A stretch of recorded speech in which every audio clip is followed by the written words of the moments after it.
I can't tell you what a thrill it's here to be with you guys. I'm particularly thrilled that Mary actually identified herself as family, because the rule was that she wasn't going to say that I was related to her if my talk stunk.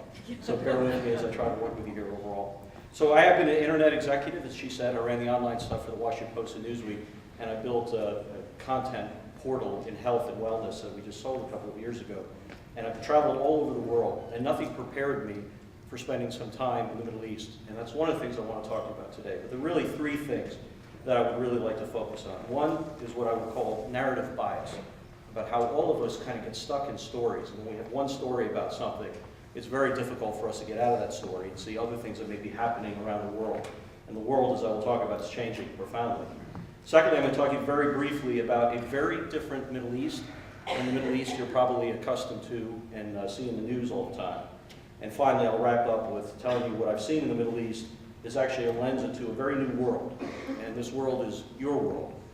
It's a world, as I'll describe to you in a moment, that I'll call the 5 billion smartphones. I'll come back to this.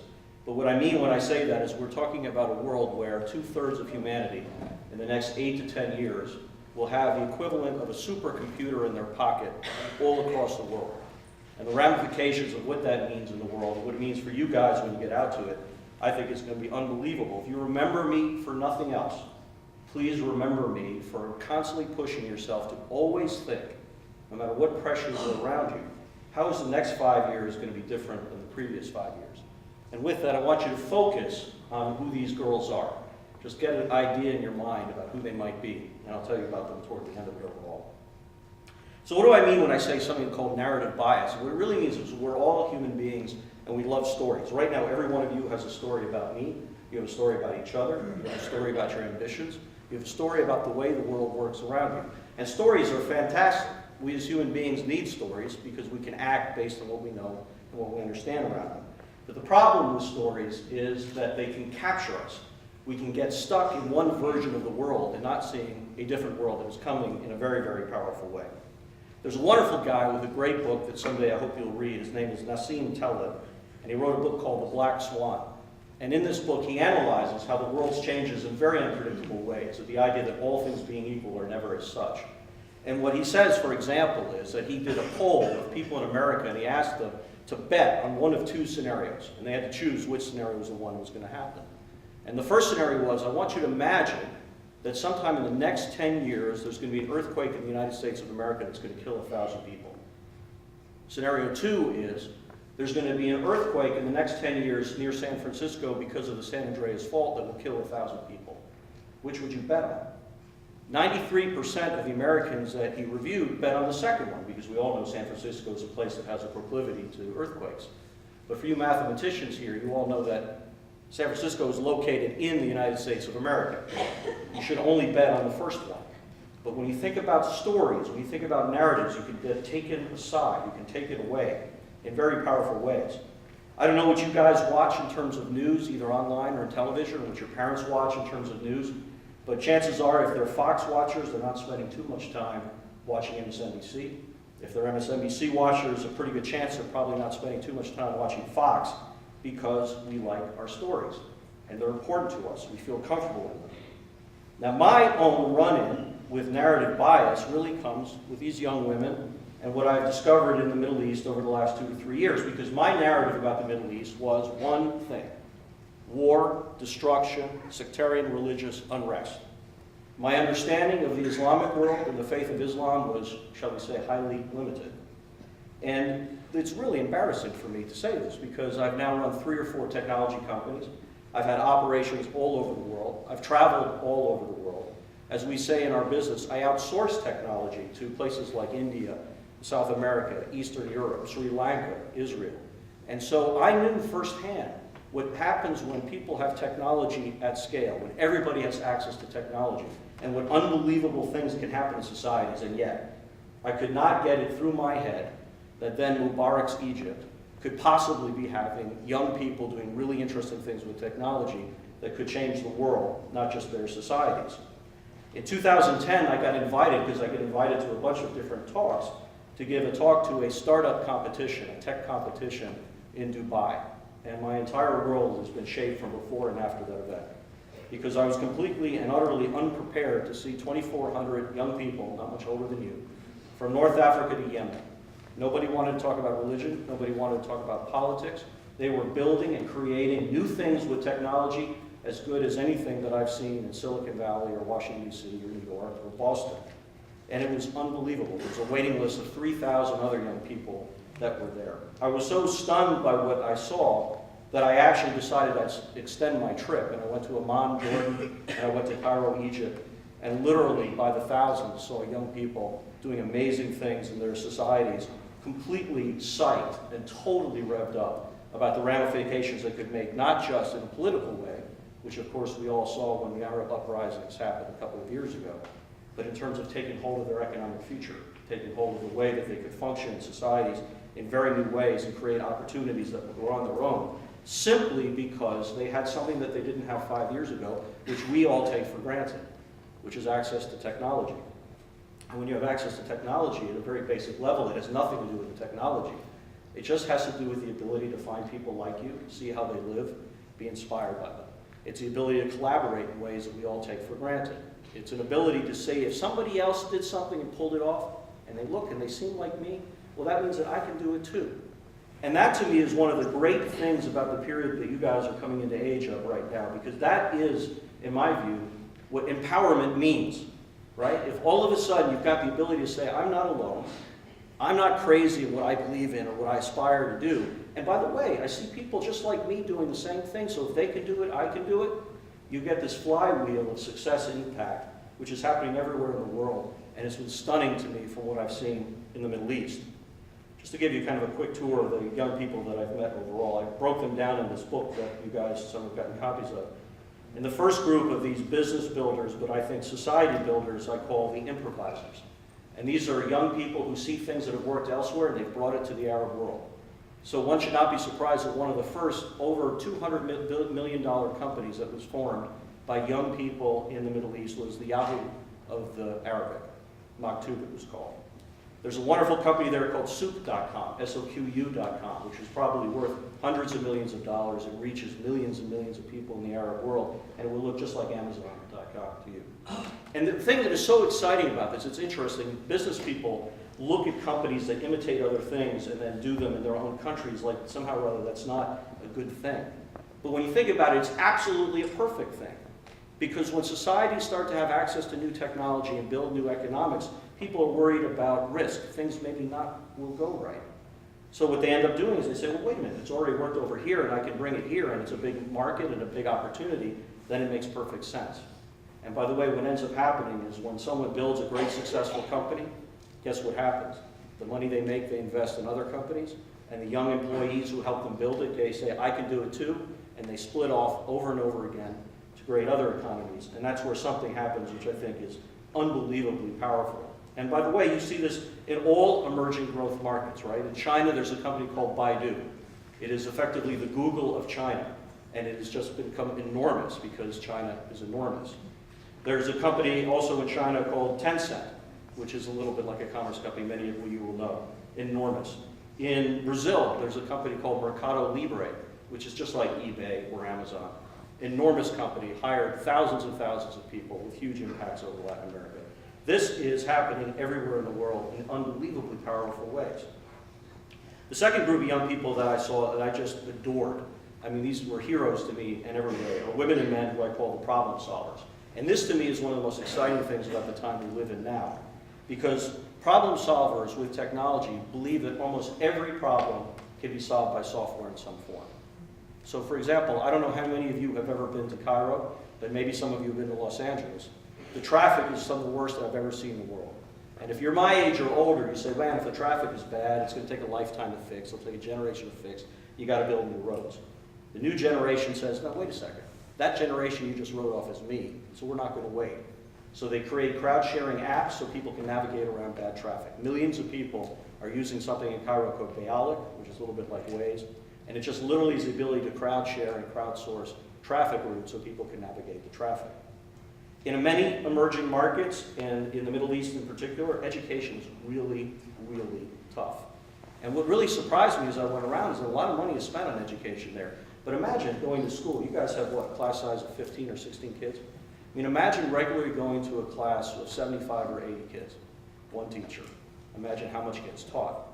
Imagine, as opposed to being encouraged to think, as you are in a wonderful institution like this, and to debate, that you're really just taught basic rote learning just to be able to pass an exam, which in fact half the kids don't end up passing in any event.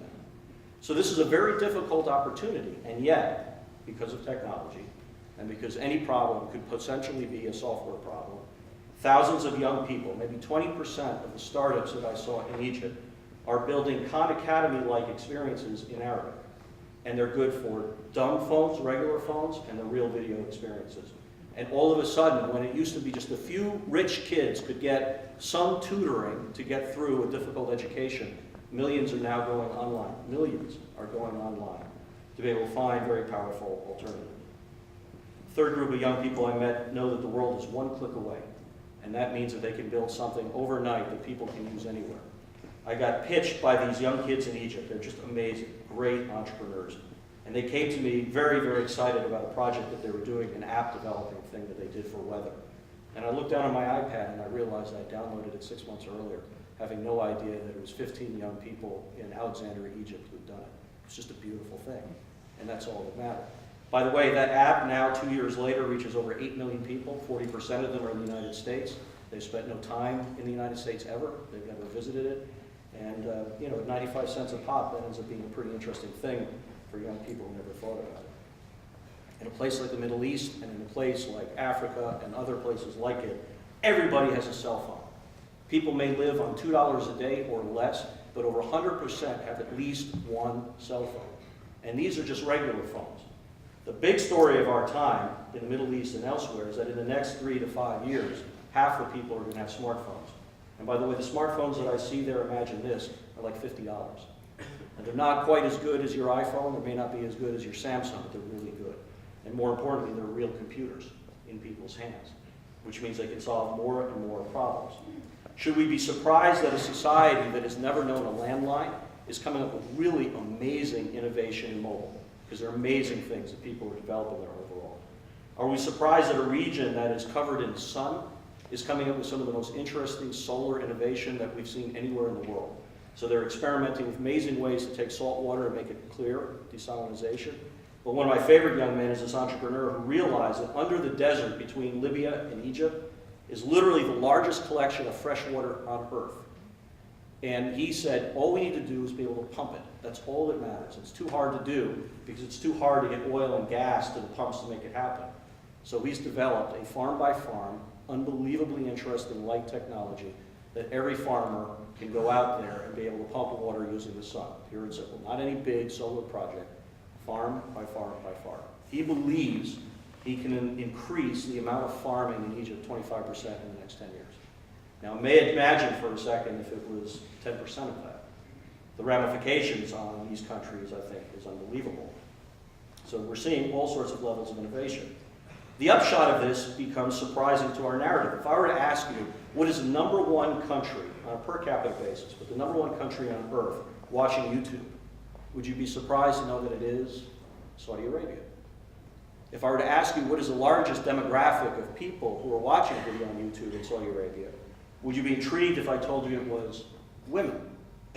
If I were to tell you the largest content category of what they're watching on YouTube, back to what I said before, would it surprise you now that it's education? Because women can't drive in Saudi Arabia now, but they will one day. And they're really, really good entrepreneurs. Because would it surprise you if throughout the Arab world right now, of all the tech startups I'm describing, over 25% of them are also women? I did a startup competition in Beirut that was done in part with MIT. And it was 6,000 companies that were pitching, again, from North Africa to Yemen. And it was 15,000 people. 41% of them were women. Something that we don't think about. One of the largest tech IPOs this year, IPO is initial public offering. It's when a big company gets big enough that it can sell stock in the stock market. Would you be shocked if I told you it was the cell provider of Iraq? Every day in the news we hear about people being killed in Iraq. And the largest mobile company to go public was in Iraq at the same time. And this is a thing which I think is so unbelievably important for us to keep in mind. And it goes back to our narrative bias and the idea that we live in a world where we're tempted to go to one story, and in point of fact, there are many stories. Because let me be very clear to you, all the bad stuff that we hear about places like the Middle East are also true. I know 2 entrepreneurs in Syria and 2 entrepreneurs in Egypt who were killed in the last 6 months. And what is happening there, I think, is terrible. I cannot tell you what will happen in Syria in the next 6 months. And I can't tell you what's going to happen in Egypt in the next 3 years. But this I can tell you, at the same time, with 100% certainty, that in the next 3 years, 5 years, pick your time, there are going to be a lot more people with a lot more technology in their hands than there are today. And that, to me, is an incredibly hopeful thing and a very, very powerful thing. And it is a universal thing. If I were to describe to you a country that is the largest country in mobile payments on Earth, meaning the more transactions are done with a mobile phone on Earth, you might think it's the United States, you might think it was China, or Latin America, there are a lot of places you could guess. Not on a per capita basis, but in real dollars, in total amount of dollars, the largest mobile payment country on Earth is Kenya. 20% of the entire GDP gets passed through a cash system on dumb phones. If I were to describe to you a country where the leader has declared that they're going to leapfrog 2G, 3G, and 4G, go right to LTE, then in 3 years, the entire country will be LTE and accessing mobile technology, which is, I assume, what everybody here has and assumes right now, but everyone will do it. If it was a country that is doing everything that it can to ensure that every young person has a tablet in their hands, in the last 3 months gave away 150,000 tablets, and has a goal to have everyone under 20 to have a tablet within the next 3 years. If I were to describe a place where entrepreneurship is thus flourishing because of this, would you be surprised if I told you that country is called Rwanda? Which is a mind blow when you stop to think about it. But the president there, who's quite a remarkable figure, if he pulls this off, I think he'll be remembered forever, has said, when you go through what we went through 20 years ago, which many of you will recall was one of the great brutal events in human history, a new generation has now come of age that don't remember it. And the only way to keep them focused in the future is to give them a future. And that's exactly what they're doing right there overall. This is the world you guys are going into. There's unbelievable opportunity in this great country. But one of the great stories of our time is that there is rising middle classes, rising economic opportunity all across the world that you'll be able to engage in. No matter what you do, what you think about, doesn't matter.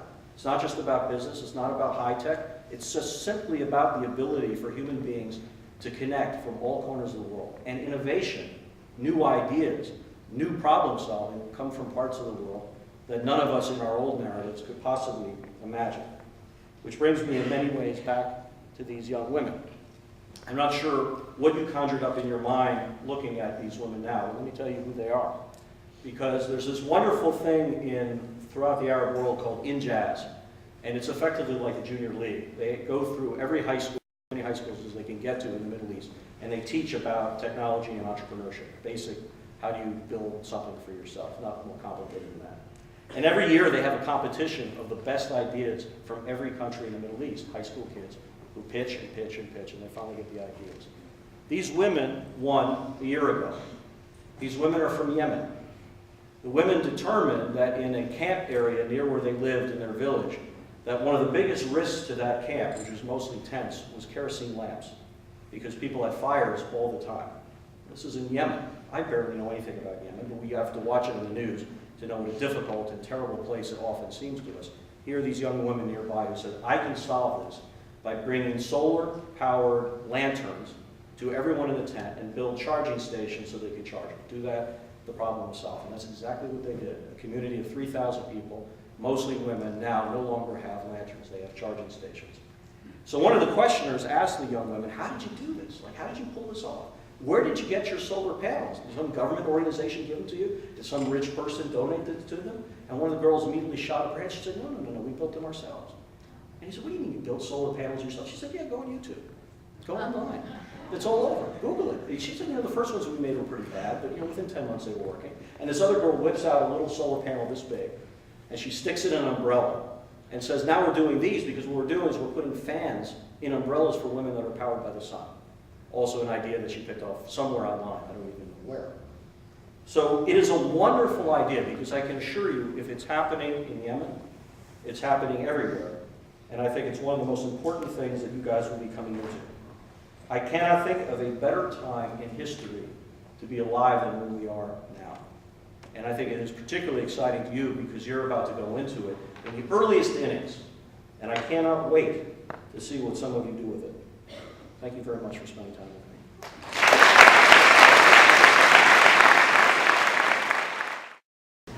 So, it has never ceased to amaze me throughout my life when a new technology or a new capability comes out, that two things happen. One, it does get associated in an almost entrepreneurial way with ways to do things a little bit untoward, right? I mean, think about, I can't imagine anyone in this room has ever owned and maybe has never seen a CD, right? But when that all started, digital music, it was all about untoward and being illegal. That's what it was all about. It was literally sharing pirated content. And because people wanted to solve a problem. And really, what were they doing? Were they doing that to make money? Sure. Were they doing it because, frankly, the guy who invented Napster just wanted to be able to access any music he wanted anytime, and he was so psyched by the music playlist he was creating, he wanted to share them with other people. That's just basic human behavior. And we tend to look at them as very bad, how they're going to be bad for society. And like I said before, they always can be, but they also can revolutionize our total engagement. I mean, I don't know how many of you guys are on Spotify, but it just changes your whole outlook in sharing music. And it started where a lot of people say it's going to ruin the album experience and it's going to destroy the music industry. Neither will happen.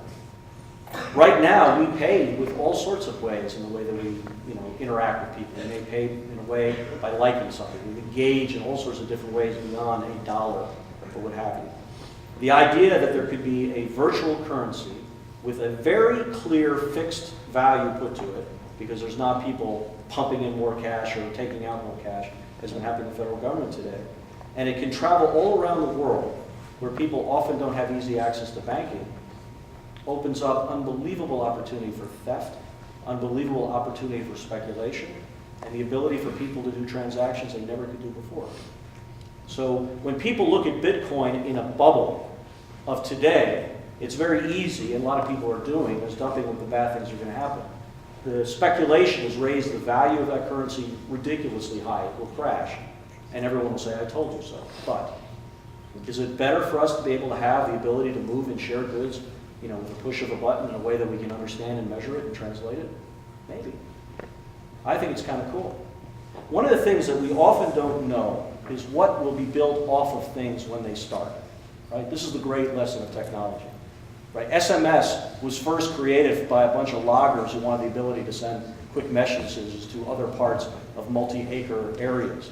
No one in their wildest dream thought we would have billions of people using it as a fundamental form of communication, but people just started using it because it fit a very powerful need. So this is in the earliest days. This will blow you away.